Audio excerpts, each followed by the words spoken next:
स्वागत है आपका एक बार फिर से। प्रेम से बोलेंगे राधे राधे। स्टार्ट करें?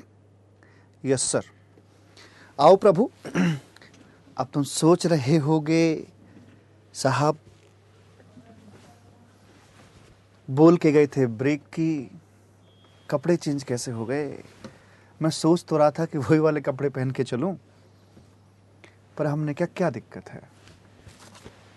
10 अमेंडमेंट आपकी हो गई थी और अब हम अगली अमेंडमेंट की बात कर रहे हैं without wasting even a single minute. तो टाइप्स ऑफ ड्यूटीज की दो महत्वपूर्ण अमेंडमेंट है, मैं वो डिस्कस करने के लिए जा रहा हूं और आई एम श्योर कि यहां से आपके लिए क्वेश्चन पूछा जाएगा। आ जाओ। अमेंडमेंट नंबर है कौन सा? 11वां। संदीप भैया आ जाइए जरा, थोड़ी डार्कनेस बढ़ी हुई है, हम इसको ठीक करते हैं। अब ठीक है? तो हमारी अमेंडमेंट नंबर आ रही है 11 करके, 11वीं।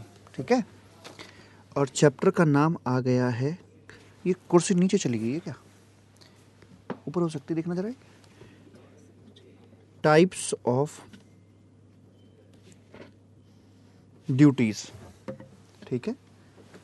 इसमें हम सबसे पहले जो आपका सोशल वेलफेयर सरचार्ज जो आया है उसके बारे में कुछ बात करता हूं। अब ठीक है, यहां है आपका introduction of social welfare surcharge. इसके बारे में इम्पोज किया गया है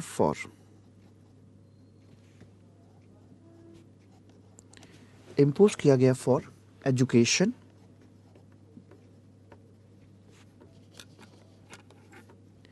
health, social security,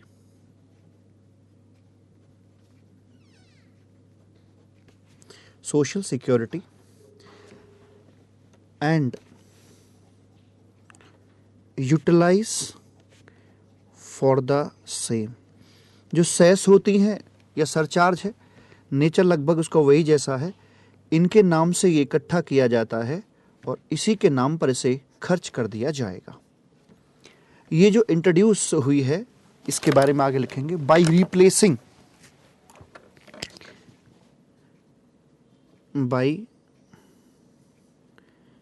replacing education and secondary higher education cess, उसकी जगह पर ये आ गई है, वो खत्म, वो आउट, ये इन।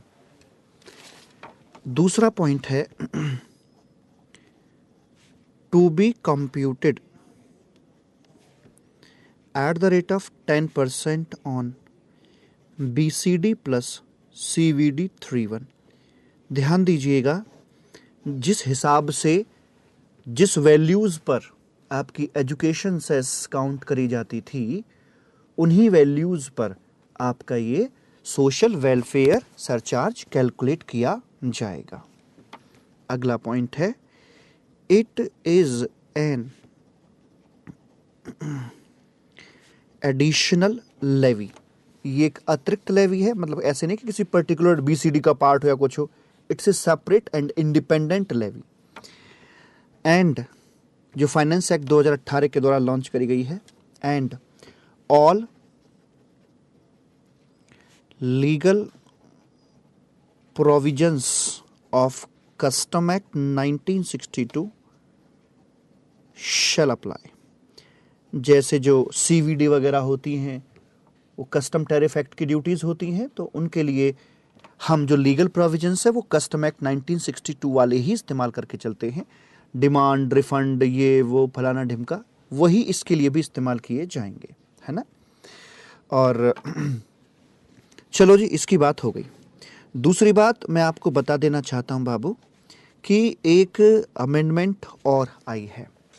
जब मैं आपको मेजर अमेंडमेंट्स के बारे में बता रहा था तो वहीं पर आपसे चर्चा मैंने करी थी।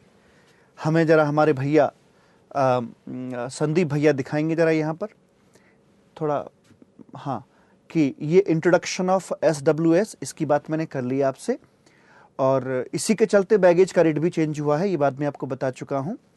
और महत्वपूर्ण चेंज ये था कि इंपोर्ट ऑफ गुड्स, मतलब गुड्स किसी और ने इंपोर्ट किया है और छुड़ाने से पहले किसी दूसरे व्यक्ति को बेच दिया जाता है, उसका एक नया ओनर बन जाता है, तो वहाँ पर IGST एंड कॉम्पनसेशन सेस को कैलकुलेट करने के लिए वैल्यू कौन सी ली जाएगी। तो ये तो पुरानी वाली जैसे पहले लिया करते थे कि वैल्यू जो ओरिजिनल वैल्यू है कस्टम लॉ के मुताबिक plus all other import duties, इसकी तुलना अब कर दी गई है लास्ट ट्रांजैक्शन प्राइस, और फिर दोनों को मिला के बोल दिया है विच एवर इज हायर करके। आइए 2-3 क्वेश्चन करते हैं इसके ऊपर। इस बात को, इस लॉ को क्वेश्चंस के माध्यम से समझेंगे। क्वेश्चन नंबर 1 आपकी सेवा में कुछ इस प्रकार से है जी। यहां पर आपने इंपोर्ट ऑफ गुड्स हुआ है, इंपोर्ट ऑफ गुड्स हुआ है और 100 किलोग्राम का, ठीक है, जिसकी accessible value under section 14 subsection 1 जो निकल के आ रही है वो 1 लाख आती है, ठीक है सर। और इसके संबंध में जो BCD है वो 10% है, और इसके संबंध में CVD 31, बाबू CVD 31 उन्हीं के रेस्पेक्ट में लगेगी जिन पर एक्साइज ड्यूटी लगाई जाती है।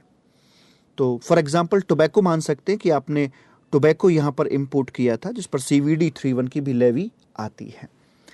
तो BCD हो गई, CVD 31 आ गई आपकी, मान लीजिए ये 5000 का एब्सोल्यूट अमाउंट मैं आपको दिए देता हूँ। IGST का रेट आ रहा है इस पर 18% का, और कॉम्पनसेशन सेस भी रख दूं अगर आप कहो तो, चलो वो तो एक ही बात है, कॉम्पनसेशन सेस के लिए सेम ट्रीटमेंट होगा जो IGST के लिए है। आखिरी वाले क्वेश्चन में ऐड कर दूंगा, ठीक है ना। SWS ये आपका 10% का है, चलो सर रख ही दो अब, लो भगवान का नाम। और कॉम्पेंसेशन जो सेस है आपका वो आ रहा है मान लो 28% से। अब करके दिखाओ इस क्वेश्चन को, ये प्लेन क्वेश्चन है, मैं इसमें कोई फर्दर सेल नहीं कर रहा हूं कि छुड़ाने से पहले किसी और को बेच दिया, ये प्लेन क्वेश्चन है।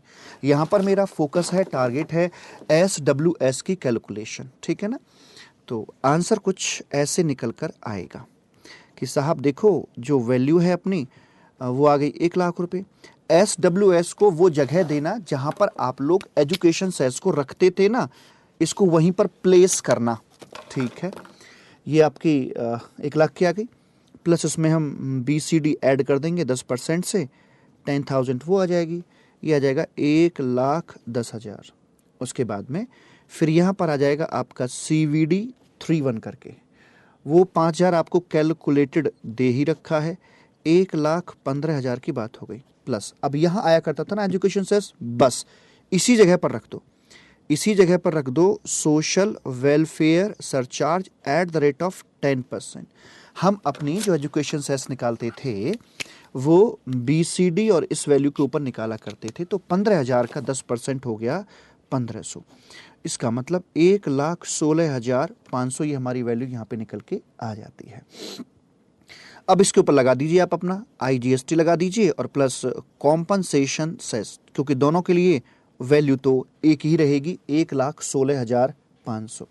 अगर मैं इसमें निकाल के चलता हूँ आपका 18% से अगर IGST निकालेंगे तो कितना आएगा, 1,16,500 इंटू 0.18, 20,970, 20,970 आपका ये आ गया। और कॉम्पनसेशन सेस 28% थी ना हमारी, हाँ 28% का ये था, तो 1,16,500 इंटू 0.28, 32,620, 32,620, ऐसे करके हम अपनी वैल्यूज़ को कैलकुलेट कर देंगे, ठीक है। ये था मेरा क्वेश्चन नंबर 1। अब मैं मूव करता हूँ क्वेश्चन नंबर 2 की तरफ। डेटा मेरा यही रहेगा और इसी डेटा में से मैं क्वेश्चन नंबर 2 बनाऊंगा। What if goods are sold by original importer to mister X कितने में बेच दिया? ₹125, 1,25,000 में माल बेच दिया। एंड मिस्टर एक्स इसको बेच देता है, sold out to mister Y. ये सारे काम बिफोर क्लियरेंस हो रहे हैं, before clearance for home consumption हो रहे हैं। तो पहली बात तो ये बताइए, as per the definition of importer, यहां पर मेरे दोस्त ओनर कौन बनेगा, मतलब आई मीन टू से इंपोर्टर कौन बनेगा? तो इंपोर्टर की डेफिनेशन के मुताबिक जो लास्ट वाला हमारा ओनर होगा ना, वो यहाँ पर इंपोर्टर कैटेगरी में आ जाएगा, यही बिल ऑफ एंट्री फाइल करेगा इस गुड्स को छुड़ाने के लिए। सर मिस्टर एक्स ने मिस्टर वाई को कितने में बेचा है? ये बेचा है 1.5 लाख रुपए में बेच दिया है। अब ऐसा करने से मिस्टर वाई के हैंड में जब हम कैलकुलेशन करेंगे तो ड्यूटी किस हिसाब से भरनी पड़ेगी और कौन सी वैल्यू पर आईजीएसटी वगैरह की बात करी जाएगी। पेज पलट दूं अगर आपने नोट कर लिया हो तो? हाँ सर पलट दीजिए। लो मारो, पलट देते हैं। आ जाओ जरा यहाँ पर। यहाँ जब हम इसका सॉल्यूशन निकालेंगे, आंसर निकालेंगे, तो वैल्यू अंडर सेक्शन 14 सबसेक्शन 1 वो तो मेरी 1 लाख की है, क्योंकि बाबू जब हम इंपोर्ट ड्यूटी निकालते हैं तो सेक्शन 14(1) में साफ लिखा हुआ है, प्राइस एक्चुअली पेड और payable for import of goods in India. यहां से यहां लाने में जो प्राइस चुकता किया है उसी के ऊपर आपकी ड्यूटी लगेगी। छुड़ाने से पहले अगर प्राइस बढ़ जाते हैं या और सेल हो जाती हैं छुड़ाने से पहले, तो उनका यहां पर कोई असर नहीं पड़ेगा, ड्यूटी कैलकुलेशन के लिए असर नहीं पड़ेगा। हाँ, आईजीएसटी और कॉम्पनसेशन सेस के लिए फर्क पड़ेगा, यही इस बार की अमेंडमेंट है। तो पहले तो मैं इंपोर्ट ड्यूटी वगैरह निकाल दूं अपनी, मेरी बीसीडी आएगी वही 10,000 मेरी यहां पर आ जाएगी, 1,10,000 ये आ जाएगा, और प्लस मेरी CVD 31 यहाँ निकाल दूंगा। वो कितनी थी? एब्सोल्यूट अमाउंट 5,000 दे रखा था, 1,15,000 ये आ गया, और प्लस अब मैं कर दूंगा SWS eight the rate of 10%, 10,000 और 15,000 का ये आ गया 1,500 रुपये, और 1,16,500। ऐसे करके हम अपनी बात यहाँ पर कर लेंगे। अब मुझे यहाँ पर ऐड करना है साहब, IGST ऐड करके चलना है। यहाँ पर है अमेंडमेंट। ये जो कैलकुलेशन हो रही है मिस्टर वाई जो लास्ट ओनर था उसके यहाँ पर कर रहे हैं, उसको कितनी ड्यूटी का पेमेंट करके चलना है। जब मैं IGST निकालने का प्रयास करूंगा इसका, तो ये बोलते थे कि ये जो आपकी वैल्यू जिस पे पहले निकाला करते थे एट द रेट ऑफ 18% है ना, तो 1,16,500 और जो भी लास्ट ट्रांजैक्शन वैल्यू आपका 2 बार माल बिक गया है इंडिया में आने के बाद और छुड़ाने से पहले, तो जो लास्ट वाली थी जो मिस्टर वाई के हैंड में वैल्यू थी वो है 1,50,000, विच एवर इज हायर, और हायर आ रहा है 1,50,000। तो 1,50,000 का मैं यहाँ पर कर दूंगा इंटू 0.18, ऐसे करके ये 27,000 मेरा आ जाएगा। सिमिलरली मेरा कॉम्पनसेशन सेस, अब जिस वैल्यू के ऊपर मैं निकालता हूं बाबू IGST, आप पहले से जानते हैं उसी वैल्यू के ऊपर निकलेगा कॉम्पनसेशन सेस।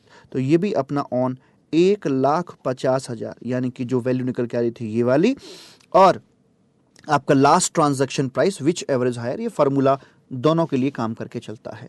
तो 1,50,000 का अगर हम निकालते हैं 0.28 करके, तो ये आता है मेरा 42,000, 42,000 यहाँ पे निकल के ये आ जाएगा। तो ये था मेरा क्वेश्चन नंबर 2 मालिक। ठीक है, आगे बढ़िएगा, और आगे आ रहा है आपका क्वेश्चन नंबर 3। अब जरा ध्यान से सुनना। 100 किलोग्राम इन्होंने मटेरियल इंपोर्ट किया था। 100 किलोग्राम इन्होंने मटेरियल इंपोर्ट किया था। एक काम करता हूँ, जो ओरिजिनल इंपोर्टर है उसका मैं नाम दे दूँ ताकि कोई कन्फ्यूजन आगे ना आ जाए। ए बाई मिस्टर ए, इसको मैं नाम दे देता हूं कि ओरिजिनल इंपोर्टर मिस्टर ए था। ठीक है सर जी। क्वेश्चन नंबर 3 में आप क्या कर रहे हो कि मान लीजिए out of 100 kg of goods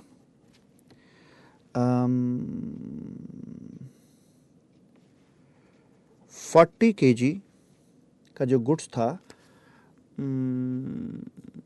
40 या 60, 60 कर दे, कोई फ़र्क नहीं पड़ता। हालांकि 60 किलोग्राम जो गुड्स था सोल्ड बाई मिस्टर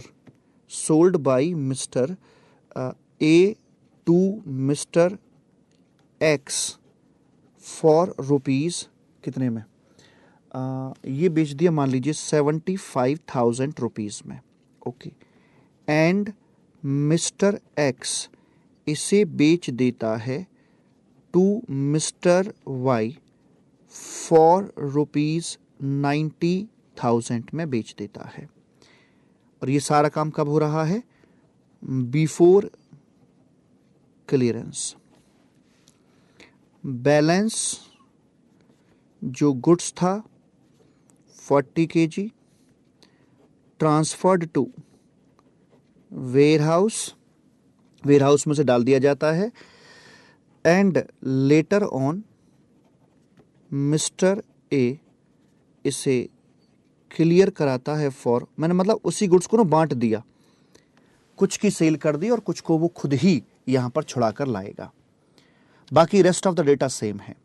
तो अब यहां 40 किलोग्राम के ऊपर तो ड्यूटी पे करके चलेगा मिस्टर ए, है ना, जो इसने आगे बेचा नहीं, और जो 60 किलोग्राम था उसके ऊपर ड्यूटी भरेगा जो मिस्टर वाई है, जो कि लास्ट ओनर रहा है। 60 किलोग्राम पर मिस्टर वाई को यहाँ ड्यूटी का पेमेंट करना पड़ जाएगा। तो अब जरा प्रपोर्शनेट करके चलना बातों को।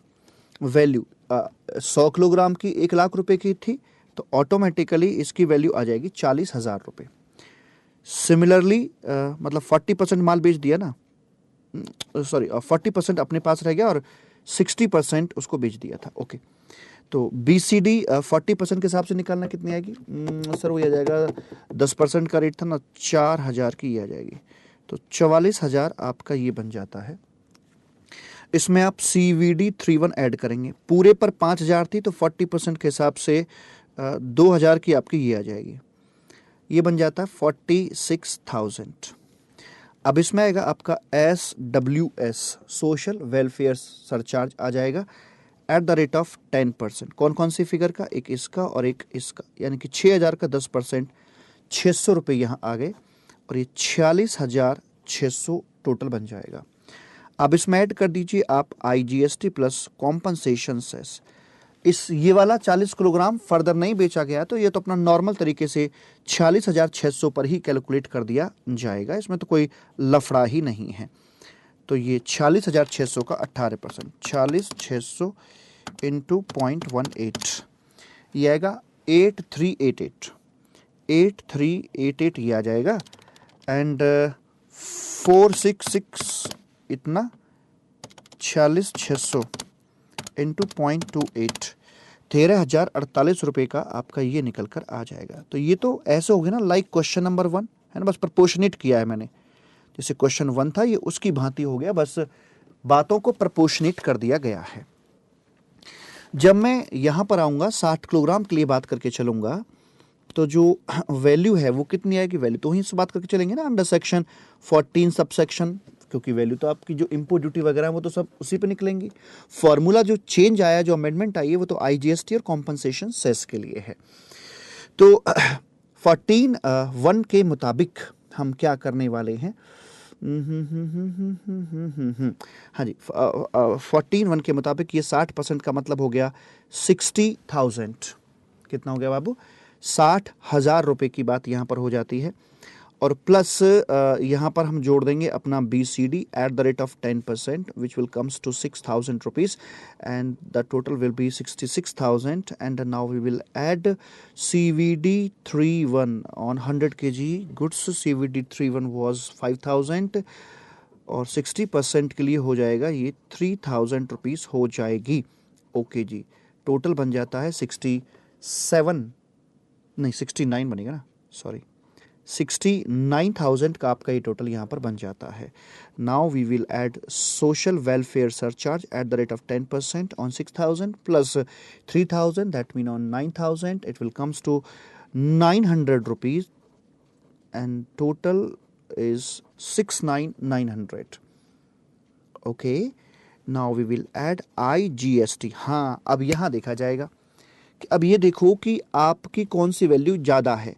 699 ये किस पर आएगा, 9900, और लास्ट ट्रांजैक्शन वैल्यू, लास्ट का मतलब जो इसे छुड़ा रहा है, जो गुड्स को छुड़ाएगा फाइनली, उस समय बात करेंगे तो वो है, पहली सेल हुई थी 75 की, फिर छुड़ाने से पहले दूसरी हो गई 90 की, तो last transaction value is 90,000 whichever is higher. जो दोनों में अधिक है यानी कि 90,000, और 90,000 का हम कर देंगे 16,200, यहाँ पर निकल कर आ जाएगा। बाबू बताना मत भूलना, बातें पकड़ में आई कि नहीं आई, है ना, बता जरूर देना यार। देखो मैं इंतजार करूंगा, नंबर तो मेरा जानते ही हो, 9810012161। I will wait. बता देना सारी बातें ठीक से समझ में आई नहीं आई। मैं इधर उधर की तो कोई बात नहीं कर रहा, टू द पॉइंट आपका बात कर रहा हूं, ताकि हर मिनट आपका ठीक से इस्तेमाल हो सके। 16,200, और यहां पर आएगा आपका कॉम्पनसेशन सेस। कॉम्पनसेशन सेस की हम यहां पर बात करके चलेंगे। वो आएगा अपना 28% से, 28% से आएगा। और कितना आ गया जी, ये आ गया सर जी 90,000 इंटू 0.28, ऐसे करके आएगा 25,200, ऐसे करके बात निकल के आ जाएगी। और मैं फिर से एक बार आपको बता दूं संदीप भैया, ये हम आपके लिए रिविजनरी वीडियो लेकर आएंगे। बहुत सारे बच्चों के कॉल्स आते हैं, मैसेज आते हैं, बिल्कुल भी परेशान ना हो, अपनी पढ़ाई पे ध्यान देकर चले। मैं डेफिनेटली आपके लिए रिविजनरी वीडियो निकालूंगा, और इस बार तो और भी गजब के रिविजनरी वीडियो होंगे। मैं with the help of this book, this is compact book है जो सारी की सारी अपने आप में ईच एंड एवरी कॉन्सेप्ट को समेटती है। इसमें डायग्राम भी हैं, थियोरेटिकल कंटेंट भी है, यानी कि एग्जाम टाइम के लिए फाइनली जो आपको पढ़ना है वो सारी बातें विद लिंकेज, यानी कि बहुत सारे लिंकेज हैं इसके अंदर, जैसे TDS की पूरी लिंकेज यहाँ पर दे रखी है। काफ़ी कठिन कॉन्सेप्ट होता है, तो 3 पेज में उसकी लिंकेज आ रही है, तो हम इसकी मदद से अपना इस बार का रिविजनरी वीडियो लॉन्च करके चलेंगे। ठीक है जी। और अब इसमें आपकी क्वेरी आएगी, अगर आपको ये बुक खरीदनी या लेनी है तो ये एल्डाइन की वेबसाइट पर बुक अवेलेबल है, कॉम्पैक्ट बुक अवेलेबल है एल्डाइन की वेबसाइट पर। तो यहां पर हम बात करते हैं प्रभु 690 हो गया जी। अच्छा, इसमें ना मैं एक चीज आपको और बता देना चाहता हूं। क्वेश्चन नंबर 4 यहीं पर हम फ्रेम करते हैं, जगह नहीं मेरे पास, पेज पलट दूं, हाँ चलो लिख देते हैं।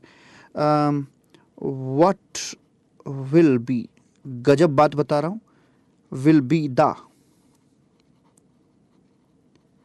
What will be the value of IGST and compensation cess यदि if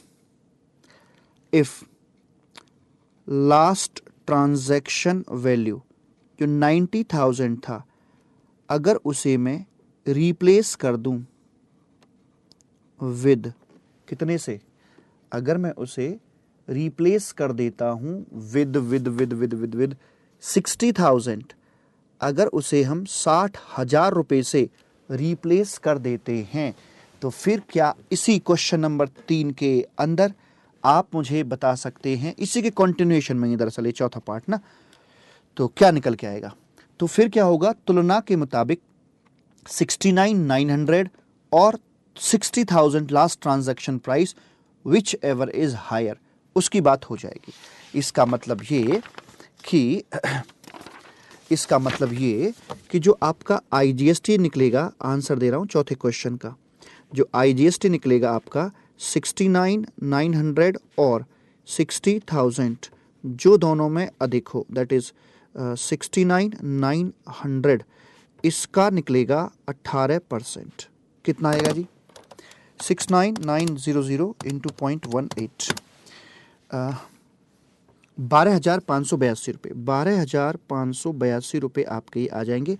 सिमिलरली कॉम्पनसेशन सेस के लिए भी वही चीज़ काम करती है कि 69,900 और 60,000 whichever is higher, that is 69,900 into 18 whichever is 28 whichever is higher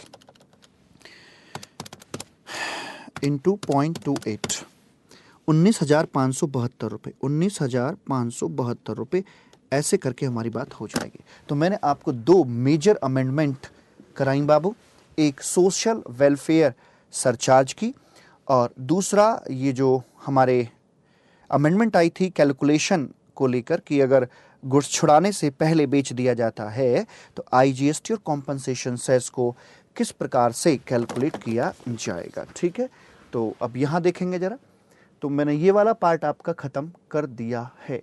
revenue को अफेक्ट करने वाली 3 चीज़ें थी, सोशल वेलफेयर ख़त्म, और ये एक बैगेज वाला पॉइंट अभी बता रहा हूँ, हालांकि बता चुका हूँ, इसमें और ज़्यादा क्या होगा, import of goods sold before clearance, इसकी भी बात हमारी हो गई, और इम्पोर्ट ऑफ गुड्स एग्जम्पशन 25 से 25B, यानी कि हमने बॉक्स पूरा खत्म कर दिया है रेवेन्यू वाला।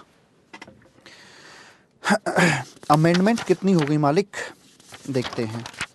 अमेंडमेंट सोशल वेलफेयर की 11वीं थी और इसको नाम देते हैं, जो अगली कैलकुलेशन हो रही है, अमेंडमेंट नंबर 12।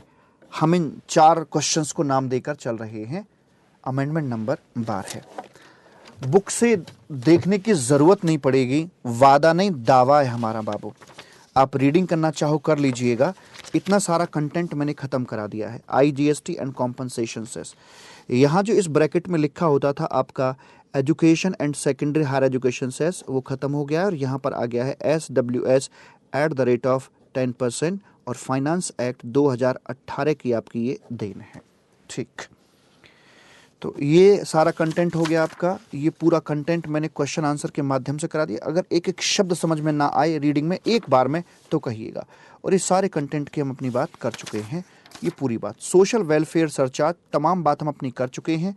आप रीडिंग ले लीजिएगा। इवन मैं तो कहता हूँ कि ये जो नोट्स है ना वेबसाइट से आप इनको डाउनलोड तो कर लेना, पर प्रिंट निकालने की जरूरत नहीं, बिना बात पेपर वेस्ट मत करना, क्योंकि इनके अंदर जितनी भी बातें हैं जो फाइनली आपको एग्जाम के लिए तैयार करके जानी है, ईच एंड एवरीथिंग मैंने निकाल के आपके नोटिंग में कवर कर दी है।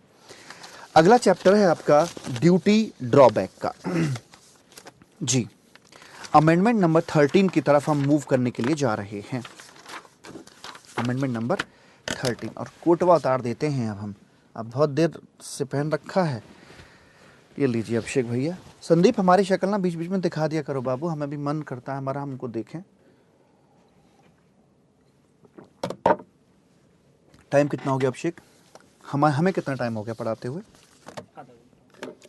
आधा घंटा नहीं, मिनट में बताओ।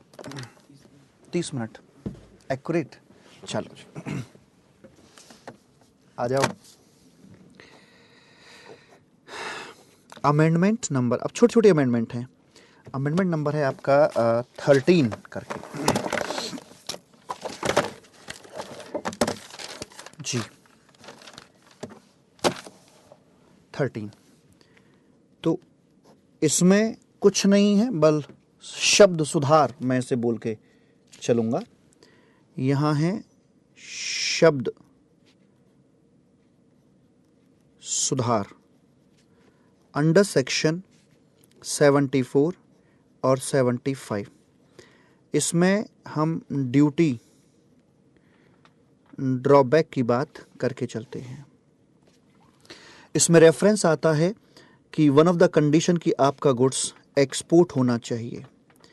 एक्सपोर्ट में सेक्शन 74 में बोलता है कि आप चाहो तो नॉर्मल एक्सपोर्ट भी कर सकते हो।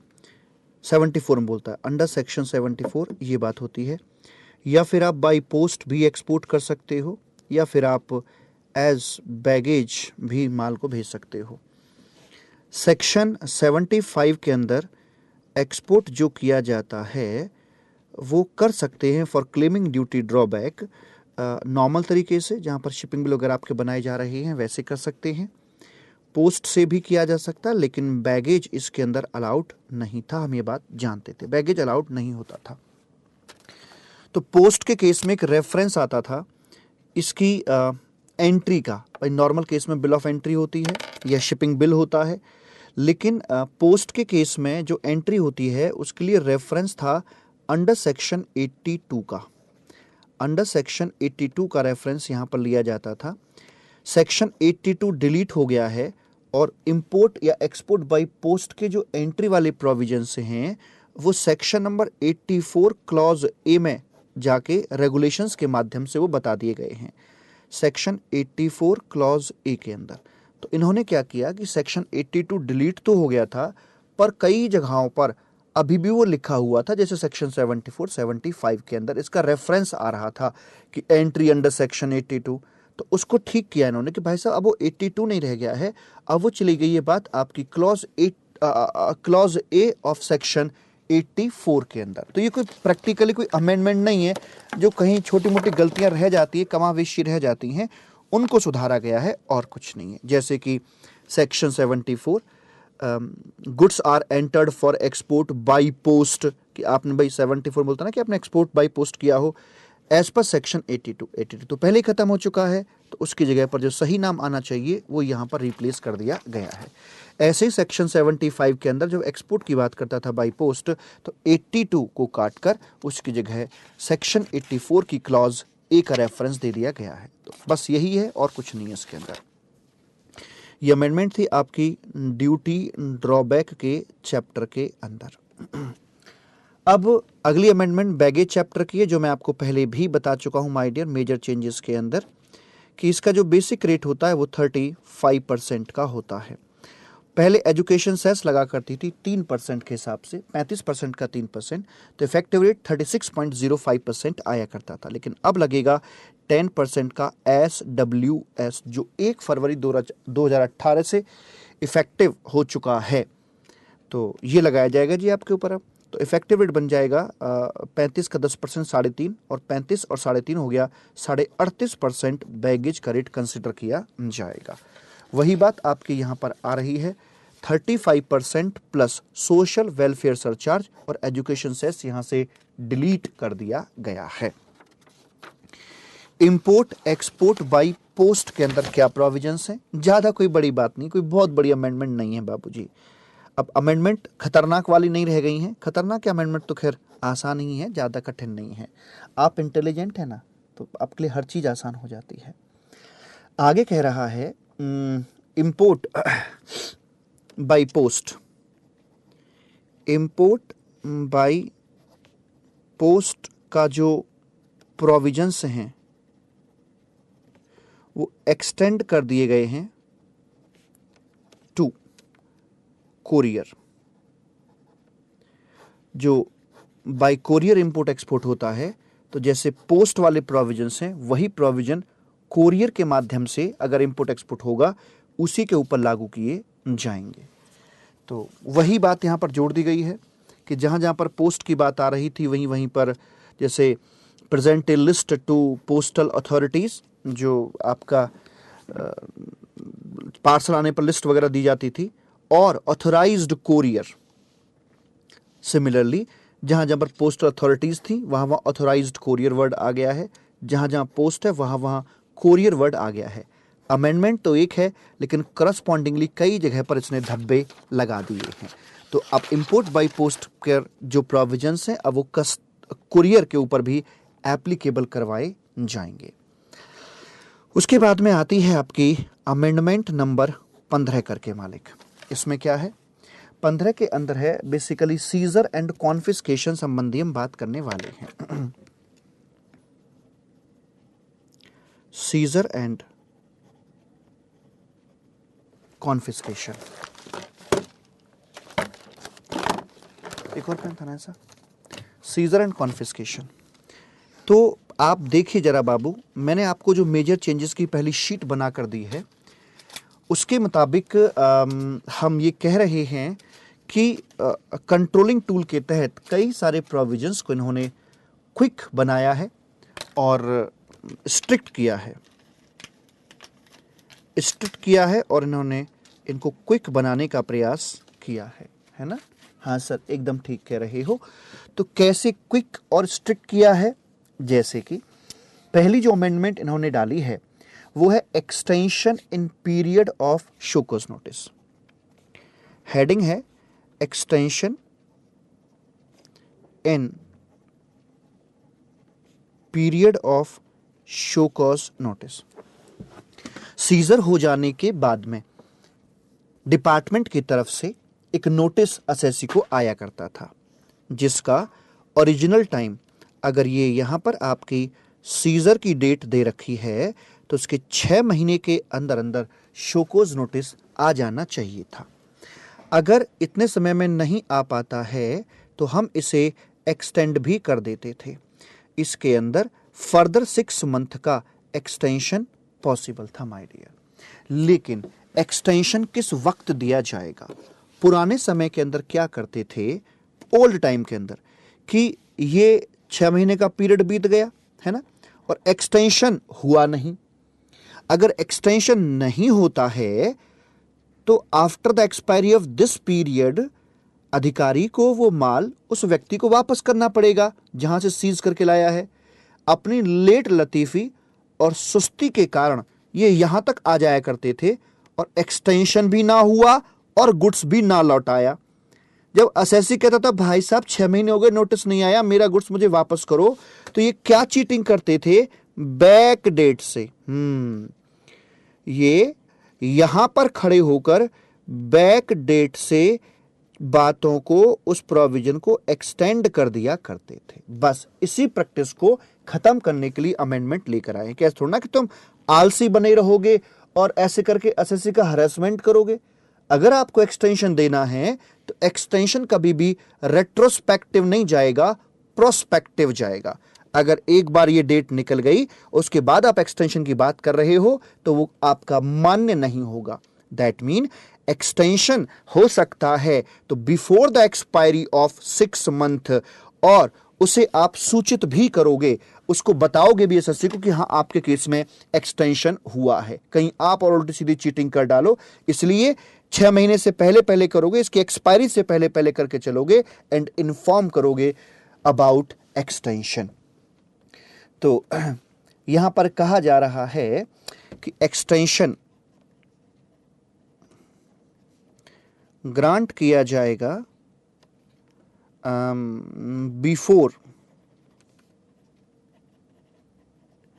Expiry of 6 month. जो ओरिजिनल पीरियड था उस ओरिजिनल पीरियड के खत्म होने से पहले पहले आप ये सब करके चलोगे एंड आप इसे इन्फॉर्म करोगे एंड इन्फॉर्म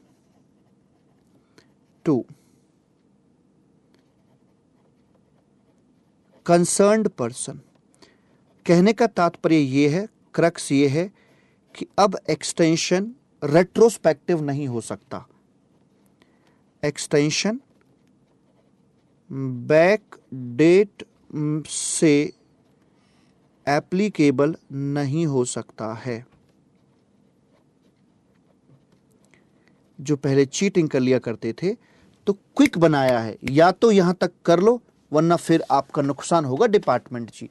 अब जो लेजी बात किया करते थे वैसी बातें अब यहां पर नहीं करी जाएंगी। तो क्विक बनाया है सिस्टम को और थोड़ा सा स्ट्रिक्ट भी बनाने का प्रयास ये कर रहे हैं। अगली अमेंडमेंट इसी चैप्टर के अंदर आ रही है, अमेंडमेंट नंबर 16 करके। बहुत सारे बदलाव हुए हैं बाबा। अमेंडमेंट 16 करके आ रही है, AMD नंबर 16 आपके लिए आ रहा है। जब हम बात करते थे कि गुड्स का सीजर हो जाया करता था तो सीजर के बाद वो एक डिपार्टमेंट अधिकारी के गिरफ्त में वो गुड्स पहुंचता था, और कौन सा अधिकारी सीजर और कॉन्फिस्केशन के केसेस को हैंडल करेगा उसके लिए लिमिट बनी हुई थी। लिमिट ऑफ एडजुडिकेशन, केस को कौन एडजुडिकेट करेगा, केस को कौन असेस करेगा, जिसमें बोलता था कि अगर यहां पर है वैल्यू ऑफ गुड्स अगर आपका है और ये आता है अप टू ₹50,000, 50,000 तक का है, या फिर 50,000 प्लस से लेकर ये चला जाता है तो 5 लाख रुपीज तक, तो क्या होगा? और तीसरा था विदाउट लिमिट, है ना। अगर वैल्यू ऑफ गुड्स ये है तो रेलिवेंट ऑफिसर कौन सा होता था, पहले पुरानी बात कर लेते हैं। यहां पर आया करता था ACDC से निचले वाला अधिकारी, जिसे हम कह सकते हैं सुपरिंटेंडेंट की जो पोस्ट वाला जो व्यक्ति है वो यहाँ पर आएगा।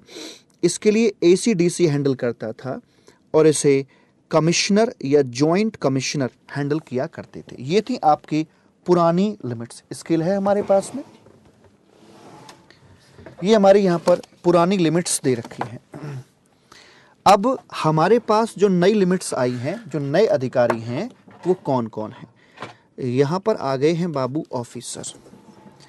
ऐसा है ना, लाइन अगर खींच दी जाती है तो बातें सुंदर दिखती हैं, और सुंदरता के पैसे हैं। क्यों जी? आप बातों को कैसे परोस रहे हो, यही तो टीचिंग होती है। वरना बातें तो सबको आती हैं। क्यों जी? नॉलेज तो सबको है, बातें किताब में भी लिखी हुई हैं, बस परोसने की कला है। इसी बात के पैसे हैं, और वरना हम भी तुम्हारे जैसे हैं। ऑफिसर, तो जो नई लिमिट यहाँ पे डाली गई हैं वो कुछ इस प्रकार से हैं।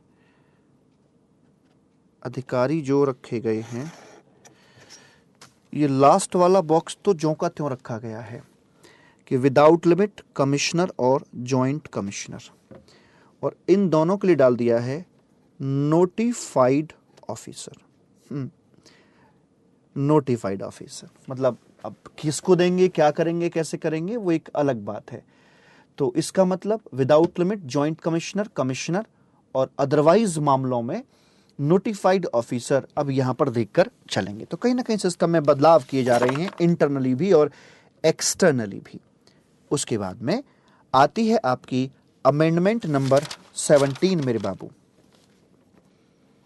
अमेंडमेंट नंबर 17 की हम बात करने वाले हैं। ओके सर, उसमें क्या है?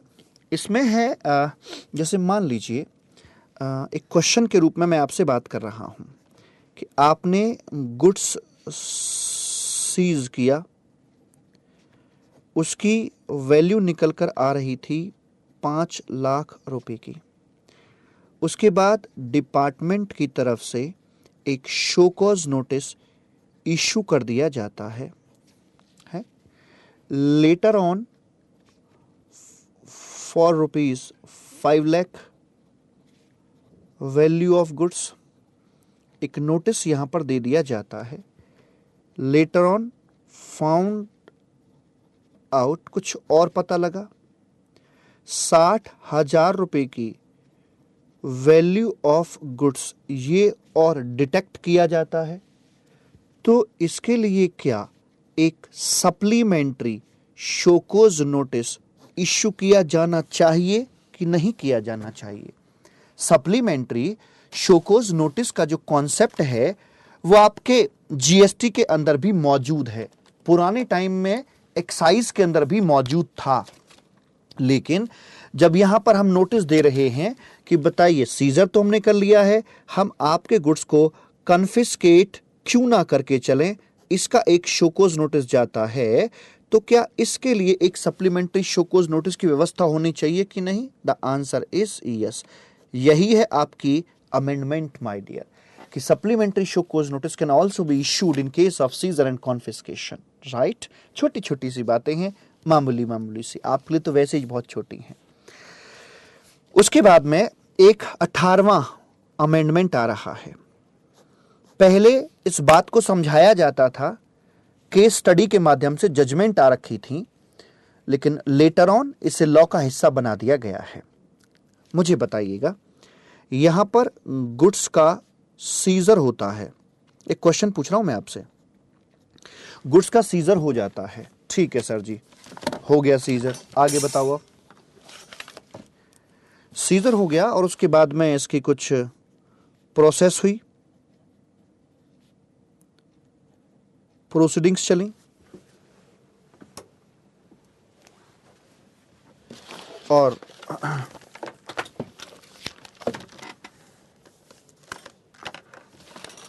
प्रोसीडिंग्स के बाद अब या तो ये होगा कि गुड्स लायबल टू कॉन्फिस्केशन या goods not liable to confiscation.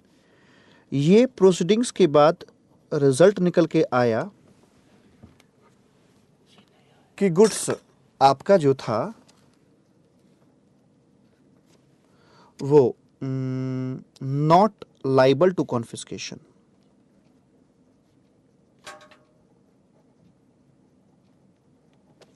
Goods आपका कॉन्फिस्केशन के लाइबल नहीं है।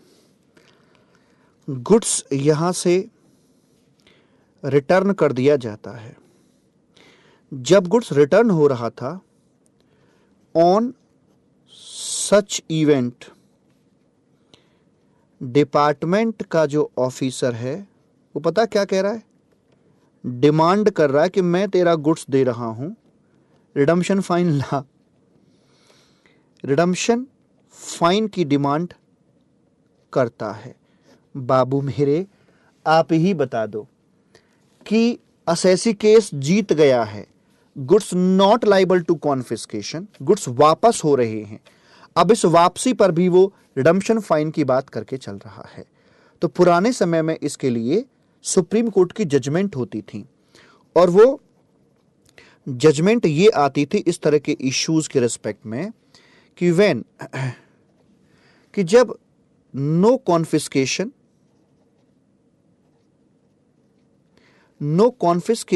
इज एडजज्ड, जब कोई कॉन्फिस्केशन एश्योर नहीं हुआ है तो no question of redemption fine, no question of redemption fine, उसकी हम बात कर ही नहीं सकते हैं रिडम्पशन फाइन की, क्योंकि एज जो रिडम्पशन फाइन होता है वो, बड़ी बात लिख रहा हूं, इन ल्यू ऑफ कॉन्फिस्केशन होता है, इन ल्यू ऑफ कॉन्फिस्केशन होता है। तो मेरा तो कॉन्फिस्केशन थोड़ा होने वाला था जो आप मुझसे मांग रहे हो। कॉन्फिस्केशन से बचाने के लिए रिडम्पशन फाइन का इस्तेमाल किया जाता है। तो ये जजमेंट थी, जजमेंट बिल्कुल एक्यूरेट थी, कहीं कोई दिक्कत नहीं थी, काफी प्लेन इश्यू था, कोई टेक्निकल इश्यू भी नहीं था। प्राइमा फेसी दिख रहा है हमें तो ये कि जब कॉन्फिस्केशन को रोकने के लिए रिडम्पशन फाइन है तो कॉन्फिस्केशन तो हो ही नहीं रहा, हमारे गुड तो नॉर्मली फॉर्मली हमें वापस किए जा रहे हैं और सॉरी भी बोला जा रहा है हमको, वो कह रहा है रिडम्पशन फाइन, तो क्या बात रिडम्पशन फाइन, तो यह नहीं आएगा।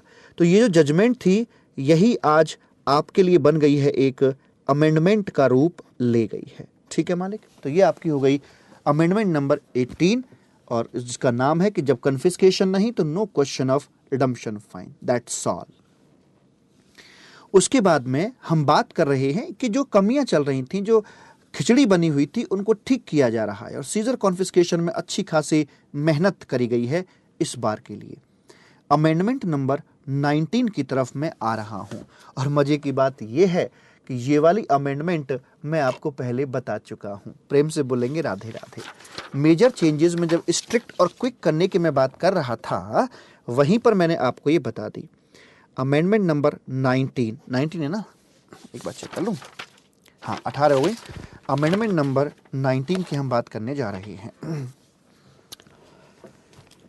जब आपका रिडम्पशन फाइन पे करने का ऑप्शन चूज कर लेते हो, if you choose to pay redemption fine in lieu of confiscation, जब आपने तय कर लिया है तो यू नीड टू पे,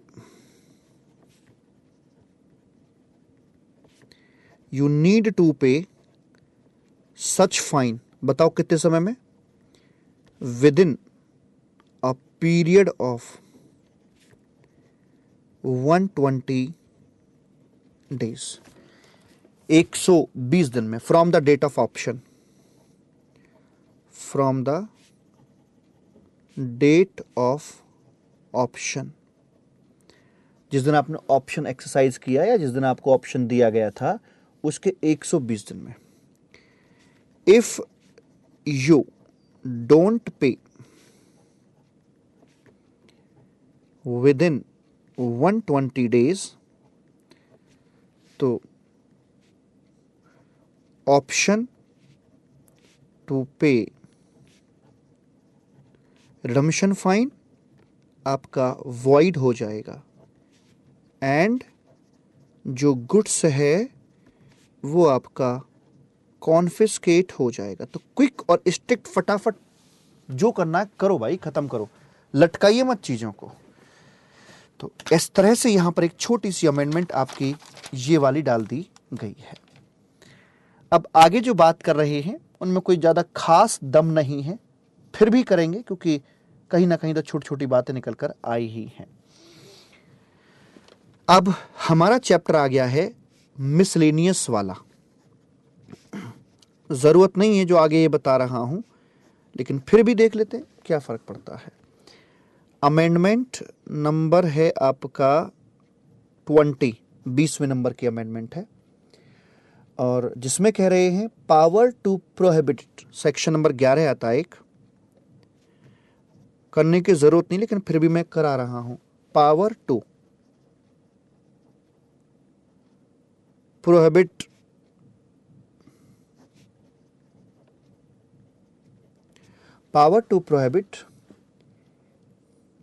importation and exportation of goods, importation and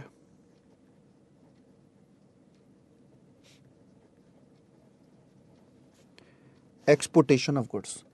इस सेक्शन के अंदर एक छोटी सी बात लिखी हुई है, कोई भी, आप देखेंगे हंसेंगे आप इसके ऊपर कि ये भी कोई अमेंडमेंट हुई।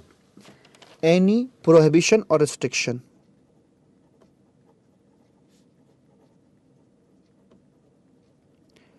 any prohibition or restriction shall be executed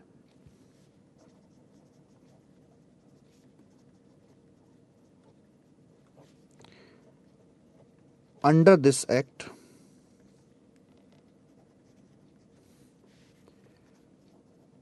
only after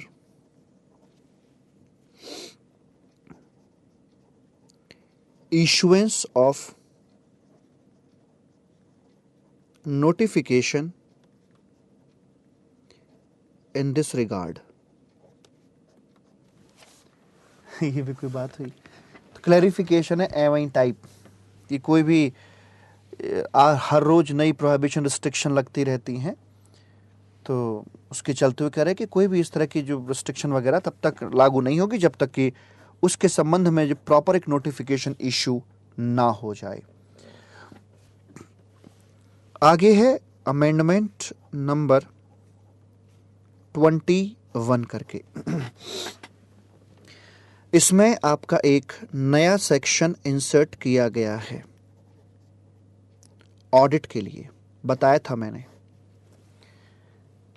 section number 99A करके ऐड किया गया है मालिक, जिसमें पावर दी गई है, बताया गया है, हाथ खोल दिए हैं।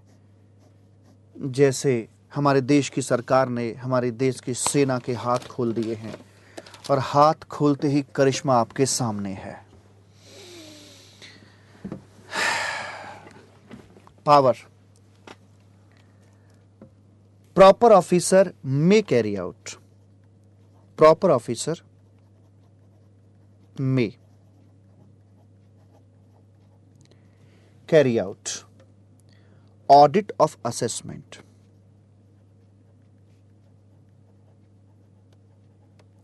Audit of assessment. ये जो बात आ रही है इस सेक्शन की, पता है जड़ क्या है? इसकी जड़ है चीजों का ऑटोमेट हो जाना, ऑटोमेशन।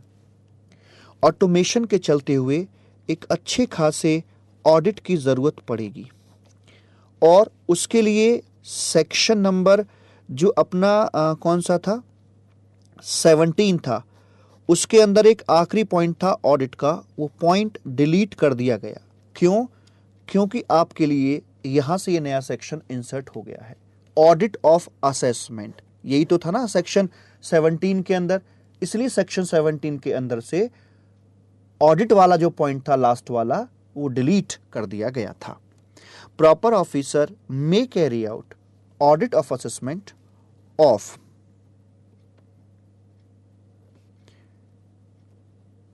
इंपोर्टेड गुड्स या एक्सपोर्ट गुड्स, या एक्सपोर्ट गुड्स, ठीक है जी। और audit of any auditee under this act, proper officer may carry out audit of an auditee, बड़ी बात लिख दी,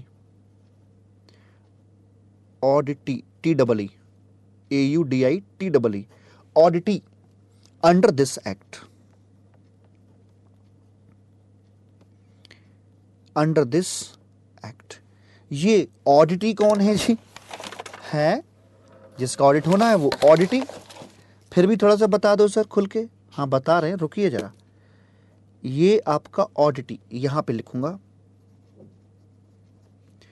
ऑडिटी का मतलब कौन है? इसमें आपके सारे बागड़ बिल्ले पकड़ लिए, इंपोर्टर, एक्सपोर्टर, कस्टम ब्रोकर, जिससे पहले कस्टम हाउस एजेंट बुलाया करते थे, CHA बुलाया करते थे, कस्टम हाउस एजेंट, वो आपका यहाँ आ जाएगा, है ना, वो आपका यहाँ आ जाएगा। और कौन आएगा जी? वो आ गया, देखो वो आ गया। और कौन आएगा? कस्टोडियन भी आएगा। हाँ सारे बागड़ बिल्ले, कस्टोडियन का भी ऑडिट होएगा। और वेयर हाउस कीपर, और भूल चूक लेनी देनी भैया, वेयर हाउस कीपर सारे के सारे पकड़ लिए। असेसमेंट का ऑडिट और इन पर्संस का तमाम प्रकार से ऑडिट किया जा सकेगा। New section inserted 99A।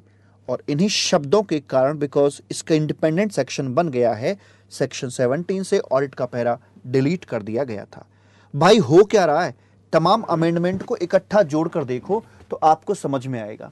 सरकार ने सरकार ने ईज ऑफ डूइंग बिजनेस के लिए इंटीग्रेशन किया, ई कैश लेजर से जोड़ा गया, है ना, ऑटोमेशन किया, सारे कागजात हों, क्लियरेंस ऑर्डर हों, पेमेंट हों, सब ऑटोमेटेड रूट से जा रहे हैं। रेवेन्यू को बढ़ाने के लिए ये 2 कारनामे किए, और थोड़ा सा रिलैक्सेशंस भी दिए कहीं ना कहीं आकर। इतनी सारी रियायतें दे रहे हैं तो कहीं ना कहीं कंट्रोलिंग सिस्टम को भी मजबूत किया, ICW की लिमिट को बढ़ा दिया, स्पेशल ऑडिट प्रोविजन 99A में बता दिए गए, सीजर कॉन्फिस्केशन स्ट्रिक्ट किया गया है ना।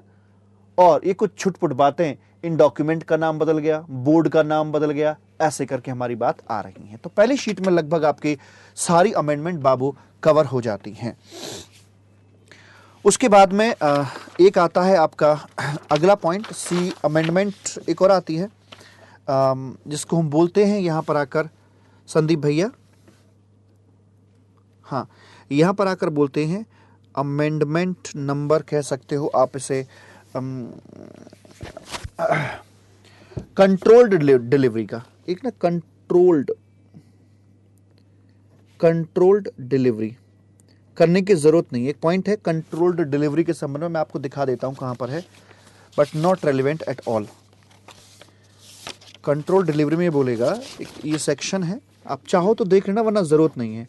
Power to undertake controlled delivery, कोई भी मूवमेंट गुड्स का हो रहा है, आ रहा है, जा रहा है, तो उसका पूरा प्रॉपर तरीके से कंट्रोल करते हुए, सारे प्रोविजंस, स्पेसिफिकेशंस, वेरिफिकेशन, चेक्स लगाते हुए ही हम वो सब करके चलेंगे, but not relevant for the exam. ठीक है ना जी। उसके बाद में अब यहां पर आता है कस्टम लॉ के अंदर आपका सर्विंग ऑफ नोटिस और समन। तो मैं इसी को अमेंडमेंट नंबर अगला नाम देके चलूंगा, और ये आएगी आपकी अमेंडमेंट नंबर 22 करके। अमेंडमेंट नंबर 22 करके ये आपकी आएगी, जिसमें कहा जा रहा है section number 153, an order decision summons, an order decision summons, notice या अदर कम्युनिकेशन, नोटिस या other communication may be served, served का मतलब दे देना, मिल जाना, रिसीव हो जाना सामने वाली पार्टी को, served by any means any of the following modes, any of the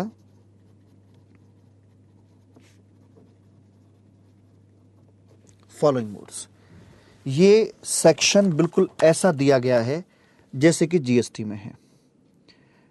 GST just like in GST, बिल्कुल सेम पैटर्न है। और उसी के साथ गठबंधन के चलते हुए ये सेक्शन भी उन्होंने इस प्रकार से लिया है, क्योंकि जब ऑटोमेशन हुआ है, वेबसाइट जुड़ी है, तो कहीं ना कहीं उसकी जो कम्युनिकेशन है वेबसाइट की, तो कम्युनिकेशन का पैटर्न भी एक तरीके से जुड़ जाना चाहिए। दैट्स वाई यहां पर सेक्शन 153 को, जो कम्युनिकेशन वाला सेक्शन है, उसको रीड्राफ्ट किया गया है। इस सेक्शन का नाम दूंगा मैं कम्युनिकेशन, कि किस प्रकार से सामने वाली पार्टी को कम्युनिकेट हम करके चलेंगे। तो ये भी ऑटोमेशन का ही पार्ट है बाबूजी, कि ऑटोमेशन जो हुआ है उसके चलते हुए आपकी अमेंडमेंट यहां पर आई है। कैसे? पहला यहां पर दिया हुआ है बाई हैंड डिलीवरी।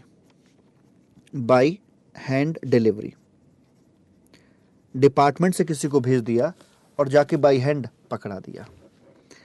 दूसरा है registered post, speed post.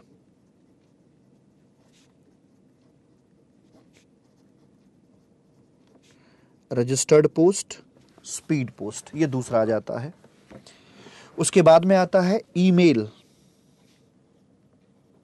Email किया जा सकता है। आगे आता है पब्लिश इन न्यूज़पेपर।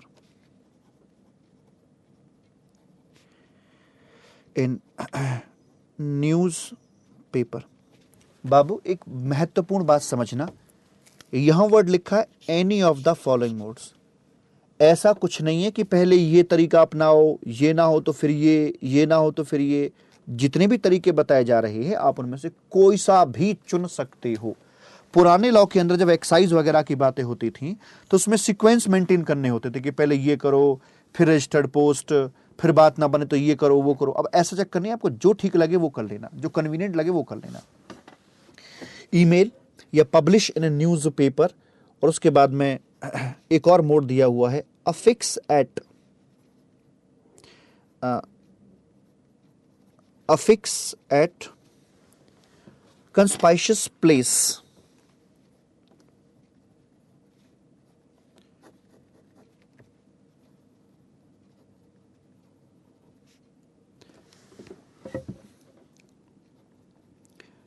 जहां से स्पष्ट रूप से दिखाई देता हो, चाहे वो प्लेस आपके बिजनेस का हो, चाहे वो एक रेजिडेंशियल प्लेस रहा हो, जहां से स्पष्ट रूप से दिखाई दे, जैसे घर के दरवाजे पर मेन गेट पर चिपका गए, ऑफिस के जो मेन गेट है वहां पर चिपका गए, जी, स्पष्ट रूप से दिखाई देता हो। और जैसे ही आप ये कारनामे कर दोगे, and it shall be deemed to be served. It shall be deemed to be served. One more thing. Note, एक क्लैरिफिकेशन इन्होंने यहां पर डाल दी है। पुराने टाइम में क्या होता था संदीप भैया, जरा हमें लाना मेन स्क्रीन पर। पुराने टाइम में क्या होता था कि जब नोटिस वगैरह डिपार्टमेंट की तरफ से आया करते थे तो एसएससी बोल देता था बच्चे से कि जाओ जाके बोल दो पापा घर पे नहीं है, क्योंकि रजिस्टर्ड पोस्ट है, पापा को मिलेगी, और पापा घर पे नहीं है तो पोस्ट डिलीवर हो नहीं पाएगी, वो पोस्ट लौट जाएगी। पोस्ट दोबारा फिर आती है, फिर पापा घर पे नहीं है, पर पापा हो सकता पड़े हों घर पे ही, पापा घर पे नहीं है तो वो पोस्ट फिर लौटेगी। और जब तक कोई कम्युनिकेशन उसको मिल नहीं जाती एसएससी को, तब तक कोई किसी प्रकार की प्रोसीडिंग्स इनिशिएट नहीं हो सकती हैं जी। पप्पा घर पे नहीं है, आंटी पुलिस बुला लेगी, ये सारे जुमले अब खत्म कर दिए हैं, क्योंकि क्या लिखा है आप देखेंगे तो आपको लगेगा वाह क्या बात है। आइए, उन्होंने कहा है कि इन case of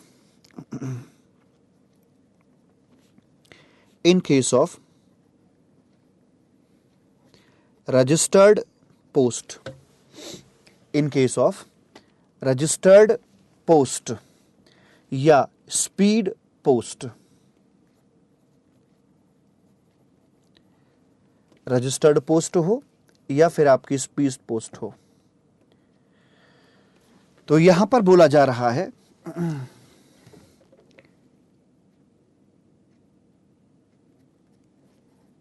communication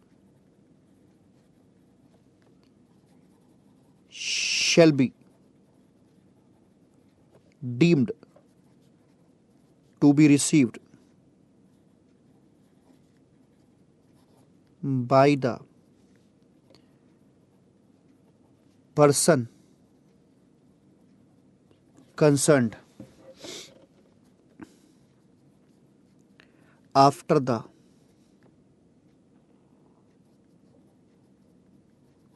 expiry of normal time taken by registered या स्पीड पोस्ट।